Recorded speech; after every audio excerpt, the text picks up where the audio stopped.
Mag-ingat kayo at baka ang paggawa ninyo ng mabuti ay pakitang tao lang. Sapagkat kung ganyan ang ginagawa ninyo, wala kayong matatanggap na gantimpala mula sa inyong amang nasa langit. Kaya kapag nagbibigay kayo ng tulong, huwag na ninyo itong ipamalita gaya ng ginagawa ng mga pakitang tao roon sa mga sambahan at sa mga daan upang purihin sila ng mga tao. Ang totoo, tinanggap na nila ang kanilang gantimpala.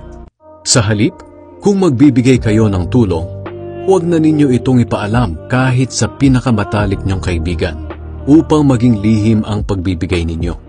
At ang inyong amang nakakakita sa ginagawa ninyo ng lihim ang siyang magbibigay ng gantimpala sa inyo. Kapag nananalangin kayo, huwag kayong tutulad sa ginagawa ng mga pakitang tao. Mahilig silang manalangin ng nakatayo sa mga sambahan at sa mga kanto ng lansangan para makita ng mga tao. Ang totoo, tinanggap na nila ang kanilang gantimpala. Sa halip, kung mananalangin kayo, pumasok kayo sa inyong kwarto at isara ang pinto, at saka kayo manalangin sa inyong ama na hindi nakikita. At ang inyong ama na nakakakita sa ginagawa ninyo ng lihim ang magbibigay ng gantimpala sa inyo.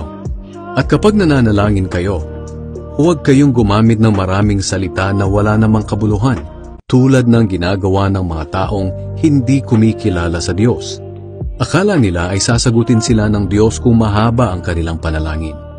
Huwag niyo silang gayahin, dahil alam na ng inyong ama kung ano ang kailangan ninyo bago pa man ninyo ito hingin sa Kanya. Kaya manalangin kayo ng katulad nito: Ama naming nasa langit, sambahin nawa kayo ng mga tao. Naway magsimula na ang inyong paghahari at masunod ang inyong kalooban dito sa lupa tulad ng sa langit. Bigyan niyo po kami ng aming pagkain sa araw-araw. Patawarin niyo kami sa aming mga kasalanan, tulad ng pagpapatawad namin sa mga nagkasala sa amin. At huwag niyo kaming hayaang matukso, kundi iligtas niyo po kami kay Satanas.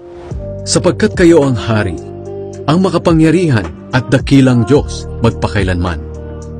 Kung pinapatawad ninyo ang mga taong nagkasala sa inyo, patatawarin din kayo ng inyong amang nasa langit. Ngunit kung hindi ninyo sila pinapatawad, hindi rin kayo patatawarin ng inyong ama